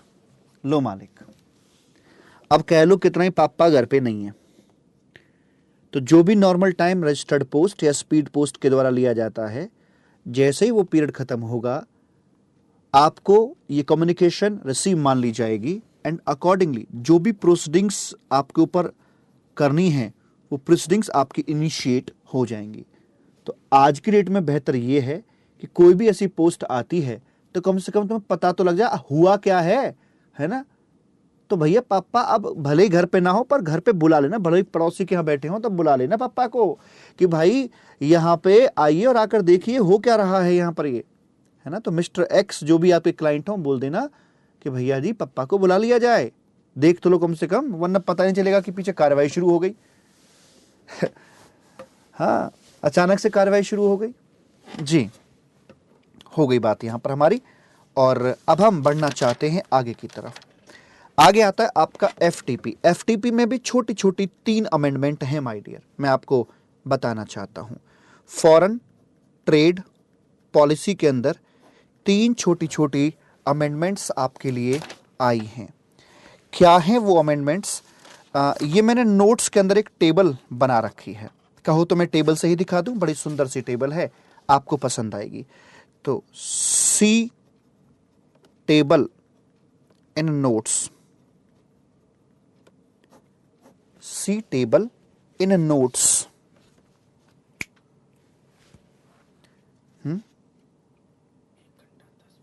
चलो जी आइए देखते हैं। यह है बाबू आपकी फॉरेन ट्रेड पॉलिसी के संबंध में। अब मैं लिखूं तो इसमें ना वेल डिजाइंड मैंने टेबल बना दी है और इसी पर्पस से बनाई थी कि फॉरेन ट्रेड पॉलिसी, वैसे ही आप इसे भागने का प्रयास करते हो कि भाई साहब यहाँ से निकाल ले चलो हमें, है ना। पर मैंने यूट्यूब पर भी डाल रखी foreign trade policy. I think वो सिंपलेस्ट वर्जन है फॉरेन ट्रेड पॉलिसी का। यूट्यूब पर मेरे वीडियो ऑलरेडी पड़े हुए हैं, 2 वीडियो हैं, नवरात्रों में रिकॉर्ड किए थे मैंने। तो उसमें उस वीडियो के अंदर ये छोटे छोटे 3 पॉइंट और ऐड कर लीजिएगा जिससे कि आपको पूरी अपडेशन मिल जाए। MEIS merchandise export from India scheme, reward limit for export made by post और कुरियर। इसके अंदर जब आप बाय पोस्ट या कुरियर के माध्यम से एक्सपोर्ट करते हैं कोई भी गुड्स अपना, तो MEIS मीइश के चलते हुए आपके लिए max to max value recognise की जाती थी 25,000 के लिए। यानी मीइश का रिवार्ड अगर आपको चाहिए, यहां रिवार्ड पाने के लिए, एक्सपोर्ट के बेनिफिट पाने के लिए आपकी जो मैक्सिमम वैल्यू कंसिडरेबल थी वो 25,000 रुपए थी। मतलब इसका मान लीजिए आपने कोई कंसाइनमेंट अपना 10,000 की वैल्यू का एक्सपोर्ट किया है, तो आपको जो रिवार्ड मिलेंगे, जो पॉइंट्स मिलेंगे वो 10,000 रुपए मिल जाएंगे, 10,000 रुपए के हिसाब से मिल जाएंगे। अगर आपने कोई कंसाइनमेंट 30,000 का एक्सपोर्ट किया है, तो आप बाई पोस्ट किया है या बाई कोरियर किया है, तो वहां आपके जो रिवार्ड पॉइंट होंगे वो 30 के हिसाब से नहीं, मैक्सिमम 25,000 तक अलाउड किया गया है। 25,000 के हिसाब से आपके पॉइंट कंप्यूट किए जाएंगे। सर अगर हमने मान लो 75,000 का माल बाई पोस्ट एक्सपोर्ट कर दिया तो भी आपके export incentive max to max 25,000 के हिसाब से ही काउंट किए जाएंगे। सर हमने 1.5 लाख का कर दिया तब भी आपके 25,000 के हिसाब से ही काउंट किए जाएंगे। अगर 5,000 का किया तो फिर 5,000 के हिसाब से। तो एक्चुअल में आपकी जो एक्सपोर्ट वैल्यू है वो और 25,000 विच एवर इज लोअर, ये था basically point. Now what is the amendment? Amendment is this कि यहां पर जो 25,000 रुपए की लिमिट प्रेस्क्राइब कर रखी थी, ये लिमिट बढ़ाकर कर दी गई है 5 लाख रुपए। जी आपने सही सुना, 5 लाख रुपए। अच्छा हुआ ना? यस। तो बोलते हैं maximum value to be considered for reward under MEIS in case of export made through courier या foreign post office with respect to handicraft वगैरह, इनके संबंध में ये कुछ आपके बेनिफिट मिला करते थे। तो पहले लिमिट थी 25,000 की, अगर 25,000 से ज्यादा का कंसाइनमेंट है तो आपके रिवार्ड 25 पे ही काउंट किए जाते थे। लेकिन बाबू मेरे, आज के डेट में 25 को बदलकर 5 लाख कर दिया गया है, और 5 लाख से ऊपर के मान लो 6 लाख का माल आपने बाई पोस्ट, मान लो लेदर फुटवियर आपने 6 लाख के एक्सपोर्ट कर दिए, तो आपका जो एक्सपोर्ट बेनिफिट काउंट किया जाएगा, जो रिवार्ड काउंट किया जाएगा, वो 5 लाख पे काउंट किया जाएगा, because maximum limit is 5 lakh. बाकी सब कुछ सेम है, अंतर सिर्फ इतना आया है कि 25,000 की लिमिट काटकर उसे कर दिया गया है 5 लाख रुपए। तो जो YouTube पर मेरे फॉरेन ट्रेड पॉलिसी के वीडियोस पड़े हुए हैं, उनमें ये बात आपकी और ऐड हो जाएंगी। 3 छोटे छोटे पॉइंट्स हैं फॉरेन ट्रेड पॉलिसी के अंदर। Export promotion limit.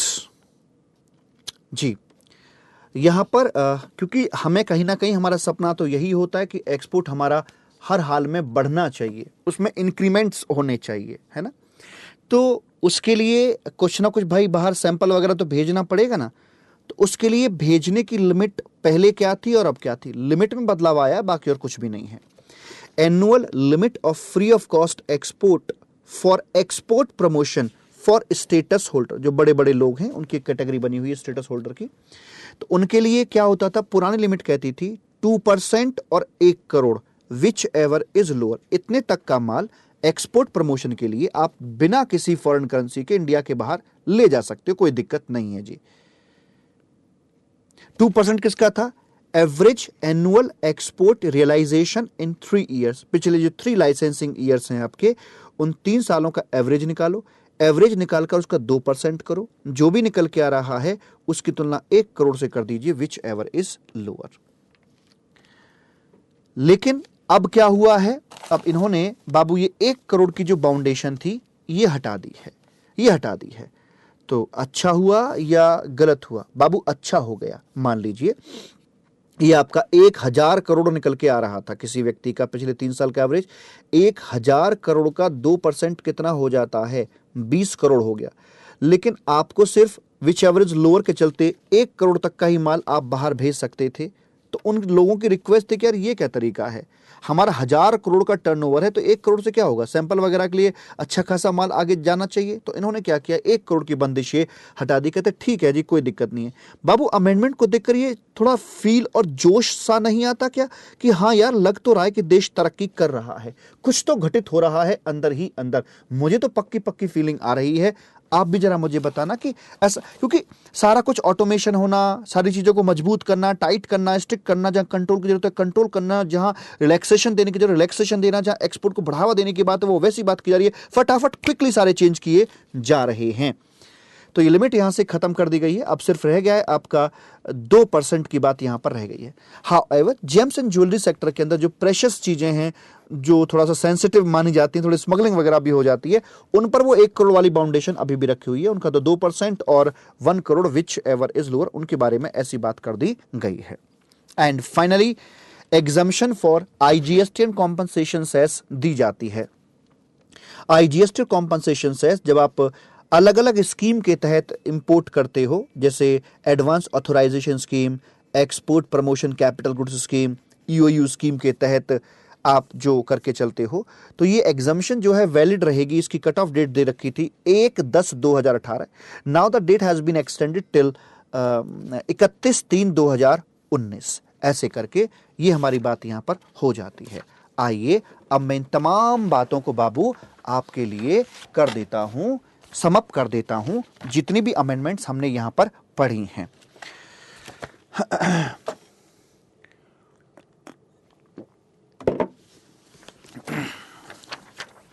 सबसे पहले हमारी जो अमेंडमेंट थी, अमेंडमेंट नंबर 1 निकल कर आई थी, असेसमेंट की डेफिनेशन को एलैबोरेट किया गया है।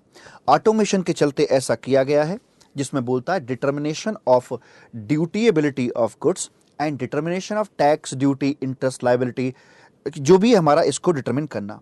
It includes provisional assessment, reassessment, nil assessment, सबको शामिल, सेल्फ असेसमेंट, सबको शामिल किया गया है। और ये डिटरमिन करते समय मल्टीपल फैक्टर्स को आप ध्यान में रख के चलेंगे। अगर ड्यूटीज एड वैलोरम है तो गुड्स की वैल्यू क्या है, उसका रेट क्या है, रेट स्टैंडर्ड है या प्रीफरेंशियल है। प्रीफरेंशियल है तो सर्टिफिकेट ऑफ ओरिजिन भी चाहिए होगा। एग्जम्पशन नोटिफिकेशन, कोई कंसेशन वगैरह है या नहीं है। क्वांटिटी बेस्ड है तो वॉल्यूम क्या है, क्वांटिटी क्या है जिस पर बेस होकर आपको ड्यूटीज कैलकुलेट करके चलनी है, वो बताइए जरा। तो वो सारी जानकारी ध्यान में रखते हुए आप असेसमेंट करके चलेंगे। इंडियन कस्टम वाटर की जो लिमिट है extended to EEZ। Section 25A inward processing, Hindustan के बाहर से टेम्परेरी कोई आ रहा है यहाँ पर रिपेयर मेंटेनेंस वगैरह कराने के लिए, तो चला जा भाई, कोई दिक्कत नहीं है, आएगा, ड्यूटी नहीं लेंगे, बशर्ते कि साल भर में यहाँ से चला जाइयो और गुड्स की आइडेंटिटी मैच करवा दियो, करंट, ठीक है जी। बॉन्ड वॉन्ड वगैरह यहां पर लिया जा सकता है। सेक्शन 25B इस बार आउटवर्ड प्रोसेसिंग है, हम जा रहे हैं, नोटिफाइड गुड्स की बात कर रहे हैं। सेक्शन 20 को ओवररूल कर दिया है। सेलेक्टेड गुड्स के केस में 25B लगेगा और बाकी गुड्स के केस में लगाया जाएगा आपका सेक्शन नंबर 20 ही लगाया जाएगा, जिसमें हम बात किया करते थे। ये सारी बात यहां पर बता रखी है। तो सेक्शन नंबर 25B में कहा जा रहा है कि ठीक है आप लेकर जाइए, जब लौट के आओगे तो हम आपसे कोई किसी प्रकार की इंपोर्ट ड्यूटी की बात नहीं करके चलेंगे। सेक्शन 30 और सेक्शन 41 जो है, इनको कॉमन सेक्शन आपका बना दिया गया है, जिसमें IGM पहले बोलते थे, अब बोलते हैं अराइवल मैनिफेस्ट और इंपोर्ट मैनिफेस्ट या इंपोर्ट रिपोर्ट। एक्सपोर्ट के मामले में departure manifest comma export manifest oblique export report as the case may be. और अकॉर्डिंगली सेक्शन 30 और 41 इंपोर्टेड गुड्स और एक्सपोर्ट गुड्स दोनों के लिए कॉमन कर दिया गया है।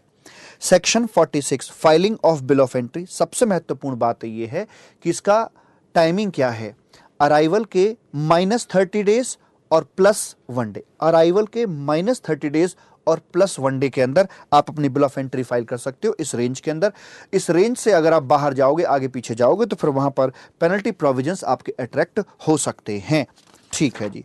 उसके बाद में डिक्लेरेशन अच्छी खासी मांगी गई है। जो भी आपने डेटा दिया है ऑथेंटिकेट है कि नहीं, वैलिड है कि नहीं, कंप्लीट है कि नहीं, करेक्ट है कि नहीं, कुछ फर्जी चीज़ें तो नहीं हैं, रिस्ट्रिक्शंस वगैरह जो लगाई गई हैं उनको आप फॉलो कर रहे हो या नहीं कर रहे हो, प्रोहिबिशंस को फॉलो कर रहे हो कि नहीं करो, सारी बातें वहाँ से पूछी जाती हैं। जो भी है सच है कि नहीं, वो डिक्लेरेशन आपको साइन करवाई जा रही है। उसके बाद में सेक्शन नंबर 47 के अंदर क्लियरेंस ऑर्डर, जितने भी आपके 47 का हो, 60 का हो, 68 का हो, या एक्सपोर्ट के अंदर 69 का क्लियरेंस ऑर्डर, सारे के सारे कस्टम ऑटोमेटेड सिस्टम के थ्रू इश्यू करने की बात करी जा रही है। कस्टम अधिकारी मैनुअली अपना काम करता रहेगा। इसके साथ साथ अगर सिंपल से केसेस हैं, ट्रैक रिकॉर्ड एसएससी का ठीक है, तो फिर इलेक्ट्रॉनिकली ऑटोमेटेड तरीके से क्लियरेंस ऑर्डर तैयार कर दिया जाएगा। उसके बाद में बाबूजी यहाँ पर हमने बात करी है पेमेंट थ्रू ई कैश लेजर। जी हाँ, डिपॉजिट करेंगे ई कैश लेजर में, वहीं से पेमेंट कर दिया जाएगा। एक्सेस जमा कर दिया तो रिफंड मिल जाएगा। और कुछ लोगों को या कुछ कैटेगरी ऑफ गुड्स को संदीप भैया ये ऐसे भी किया जा सकता है। नॉर्मली तो आप ऐसे जाएंगे ई कैश लेजर के माध्यम से, लेकिन कुछ लोगों को या गुड्स को डायरेक्ट भी पेमेंट करने की बात दी जा सकती है, जैसे कि पहले आपका हुआ करता था। ये बीच में डालने की आवश्यकता नहीं है, लेकिन इसके लिए सरकार को नोटिफिकेशन जारी करनी होगी जी। उसके बाद में अमेंडमेंट नंबर 9 आपकी आई, जिसमें बताया गया था असेसमेंट के अंदर कि जब असेसमेंट के अंदर आप फाइल वगैरह चेक कर रहे हो तो जो एंट्री, इस बार फॉर्म बदल गए हैं ना, 46, 50 के सारे फॉर्म बदल गए हैं, अच्छे से देख लेना क्योंकि नए फॉर्म हैं, सारी रिक्वायरमेंट पूरी हुई हैं या नहीं हुई हैं। और जो वेरिफिकेशन किया जाएगा वो आपका रिस्क एवेल्युएशन सिस्टम, यानी कि जो बेसिकली सिंपल अगर वर्डिंग में बात करके चलूं तो जो सॉफ्टवेयर है वो बताएगा कि कहां पर आपको वेरिफिकेशन करना है और कहां पर नहीं करके चलना है। सेक्शन 17 से एक पोस्ट क्लियरेंस ऑडिट का प्रोविजन था, वो डिलीट कर दिया गया जस्ट बिकॉज ऑफ कि सेक्शन 99A आपके लिए इंट्रोड्यूस कर दिया गया है। एंड आगे बात करते हैं सेक्शन नंबर 18 के अंदर प्रोविजनल असेसमेंट। ये पहले इंपोर्टेड गुड्स के लिए था, हालांकि था तो दोनों के लिए, लेकिन वर्डिंग्स क्लियर नहीं थी। उन वर्डिंग्स को अब क्लियर कर दिया गया है, कॉमन सेक्शन बना दिया गया है इंपोर्टेड गुड्स और एक्सपोर्ट गुड्स दोनों के लिए। और for provisional to final assessment की जब हम बात करके चलते हैं तो एसएससी प्रोवाइड कराएगा relevant document to proper officer, और उसके बाद में ऑफिसर भी टाइम बाउंड तरीके से उसका फाइनलाइजेशन कर देगा। इसके संबंध में कुछ रेगुलेशंस भी आए हुए हैं और लेकिन वो रेगुलेशंस आपके लिए मतलब नॉट रेलिवेंट एट ऑल। हालांकि सी इंस्टीट्यूट ने उसमें दे रखा है, स्टडी मेट के अंदर दे रखा है, but not relevant at all. उसके बाद में आगे आती है amendment number 11, types of duties की हम बात कर रहे हैं, जिसमें SWS की हमने बातें करी। इंपोज किया गया है एजुकेशन के लिए, हेल्थ के लिए, सोशल सिक्योरिटी के लिए हम बात कर रहे हैं। यूटिलाइज फॉर द सेम किया जाएगा, 10% के हिसाब से लगाया जाएगा। जिन जिन आइटम पर, जिन जिन वैल्यूज पर एजुकेशन और सेकेंडरी एजुकेशन सेस लगाया जाता था, उन्हीं के संबंध में यहां पर आपका ये सोशल वेलफेयर सेस लगाया जाएगा। और उसके बाद में जितने भी कस्टम एक्ट के लीगल प्रोविजंस है, डिमांड, अपील, रिफंड एटसेट्रा, सारे के सारे सोशल वेलफेयर सेस के ऊपर लागू कर दिए जाएंगे। फिर मैंने आपको 4 सुंदर से क्वेश्चन कराए, जिसमें यह समझाया कि अगर माल को छुड़ाने से पहले अगर उसकी सेल हो जाती है तो जो भी लास्ट प्राइस रहा है सेल का, वो वाला प्राइस, और जो भी आपकी वैल्यू प्लस इंपोर्ट ड्यूटी निकल के जो कंबाइंड वैल्यू आ रही थी वो वाली value, and last transaction price whichever is higher, उसके ऊपर IGST एंड कॉम्पनसेशन सेस की कैलकुलेशन करी जाएगी। अगर कुछ प्रपोर्शनेट करना है, कुछ आधा यहां कर दिया आधा वहां कर दिया, तो अकॉर्डिंगली प्रपोर्शनेट करके बातों को हम डील करके चलेंगे। 4 क्वेश्चन इस संबंध में हमने डिस्कस किए। शब्द सुधार किया गया है ड्यूटी ड्रॉबैक के चैप्टर के अंदर, वहां एंट्री नंबर 82 का जिक्र आ रहा था, लेकिन 82 डिलीट हो गया है, उसकी जगह ले ली है सेक्शन 84 की क्लॉज ए ने, तो उसको वहां पर शब्द सुधार कर दिया गया है। अमेंडमेंट नंबर 14, बैगेज का रेट बदलकर 38.5 कर दिया गया है। एंड इंपोर्ट बाय पोस्ट के जो प्रोविजंस थे नाउ कोरियर के रेस्पेक्ट में भी लागू कर दिए गए हैं। सीजर कॉन्फिस्केशन टाइट किया गया है। 6 महीने का समय होता है सीजर के बाद कॉन्फिस्केशन का नोटिस देने के लिए। अब कॉन्फिस्केशन का जो नोटिस जाएगा, अगर एक्सटेंशन की बात कर रहे हो तो एक्सटेंशन रेट्रोस्पेक्टिव इफेक्ट से नहीं हो सकता कि 6 महीने बीत गए उसके बाद एक्सटेंशन कर रहे हो, नहीं। एक्सटेंशन करना है तो 6 महीने के अंदर अंदर कीजिए आप, और इसकी सूचना प्रॉपरली SSC को भी देकर चलेंगे, ताकि कोई किसी प्रकार की चीटिंग या करप्शन वगैरह की बातें ना हो जाएं। पहले लिमिट हुआ करती थी कि 50,000 तक सुपरिंटेंडेंट, 50,000 से ऊपर 5 लाख तक ACDC, और विदाउट लिमिट जॉइंट कमिश्नर। लेकिन आज की डेट में जो कमिश्नर वाला पॉइंट था वो तो सेम है, बाकी के लिए नोटिफाइड ऑफिसर यहां पे रख दिया गया है। देन बात कर रहे हैं अमेंडमेंट नंबर 17 के अंदर, ये कह रहे हैं कि सप्लीमेंट्री शो कोज नोटिस भी इशू किया जा सकता है सीजर कॉन्फिस्केशन के चैप्टर के अंदर। और 18 में बात करता है कि गुड्स आपका सीज हो जाता है और केस आप जीत जाते हैं, कॉन्फिस्केशन की कोई बात नहीं होती है, नॉर्मली गुड्स आपको रिलीज किया जा रहा है, तो इस केस में रिडम्पशन फाइन पे करने का कोई किसी प्रकार का औचित्य नहीं है और ना ही आपको भरना है। अमेंडमेंट नंबर 19 ये कहती थी कि अगर आपने रिडम्पशन फाइन पे करने का ऑप्शन चूज कर लिया है तो you will have to pay redemption fine within 120 days, otherwise option to pay redemption fine will become void. And miscellaneous amendment के तहत एक बेकार से अमेंडमेंट है सेक्शन 11 के अंदर कि पावर टू प्रोहिबिटेड इंपोर्ट और exportation of goods, any prohibition restriction तब तक लागू नहीं होगी जब तक कि उसे प्रॉपर्ली नोटिफाई ना कर दिया जाए। ऑडिट का नया सेक्शन आया है, असेसमेंट का ऑडिट करवाया जाएगा और ऑडिटी का ऑडिट होगा। मतलब ऑडिटी में इंपोर्टर हो, एक्सपोर्टर हो, कस्टोडियन हो, कस्टम ब्रोकर हो, वेयर हाउस कीपर हो, जितने भी बागड़ बल्ले कनेक्टेड हैं सबका ऑडिट हो सकता है माय डियर। कंट्रोल डिलीवरी वाला एक पॉइंट है, नॉट रेलिवेंट। और उसके बाद में सेक्शन 153 कम्युनिकेशन कैसे की जाएगी, मेल से कर लो, registered post, speed post, by hand भिजवा दो, अखबार में निकलवा दो, पोस्ट छपवा दो अखबार में, या चिपकवा दो बिजनेस प्लेस पर या रेजिडेंशियल प्लेस पर चिपकवा दो, उसको किसी भी तरीके से आप कर सकते हैं और ये डीम टू बी सर्व्ड माना जाएगा। लेकिन रजिस्टर्ड पोस्ट और स्पीड पोस्ट के केस में जैसे उनका नॉर्मल टाइम एक्सपायर होता है तो उसके बाद उसे डीम टू बी कंसिडर कर लिया जाएगा। इसलिए आप ये अपने क्लाइंट को सजेस्ट मत करना कि ये बुलवा देना कि पापा घर पे नहीं है। उसके बाद FTP के अंदर चेंज आए। FTP के अंदर यहां पर 3 छोटे छोटे चेंजेस की बात करी गई, जिसमें यह बताया गया है कि भाई साहब जो आपके ये कुरियर और पोस्ट के माध्यम से जब आप एक्सपोर्ट करते थे तो इसके अंदर आपको बेनिफिट मिलता था मैक्स टू मैक्स 25,000 तक की वैल्यू का, जो बढ़ाकर कर दी गई है अब 5 लाख रुपए की। एक्सपोर्ट प्रमोशन के लिए जो माल बाहर भेजा जाता था पहले वो लिमिट हुआ करती थी 2% ऑफ एवरेज टर्नओवर या average export realisation of past 3 years, लेकिन अब उसको और 1 crore whichever is higher, अब यहां से 1 करोड़ वाली बात हटा दी गई है। लेकिन जेम्स एंड ज्वेलरी के लिए यही 2% और 1 crore whichever is lower वो अपने यहां पे रखवा दिया गया है। नहीं, पहले क्या था 2% और 1 करोड़ विच एवरेज लोअर, उतने के बराबर कर सकते थे, लेकिन अब 1 करोड़ की कंडीशन हटा दी गई है और वहां पर ये 2% ही रह गया है। और एग्जाम्शन कुछ डिफरेंट स्कीम के अंदर एग्जाम्शन थी IGST एंड कॉम्पनसेशन सेस को लेकर, जो एक्सटेंड कर दी गई है टिल 31 मार्च 2019। और ये देखना आप, ये आगे चल के और फर्दर इसको एक्सटेंड किया जाएगा। तो प्रेम से बोलेंगे राधे राधे। तो आज की मुलाकात बस इतनी, और कर लेना कल चाहे बातें जितनी। Thank you so much. Radhe, बताना जरूर समझ में आई या नहीं आई, याद भी हुई या नहीं हुई। Thank you so much, all the best. Radha Rani की कृपा आपके ऊपर सदैव बनी रहे। इन्हीं कामनाओं के साथ अब हम आपसे विदा लेंगे। और ये क्लास भी YouTube पर जा रही है और इससे अगली क्लासेस भी हमारी YouTube पर ही आएंगी। सारी क्लास आपको YouTube पर ही मिल जाएंगी। Thank you so much, bye bye, Tata.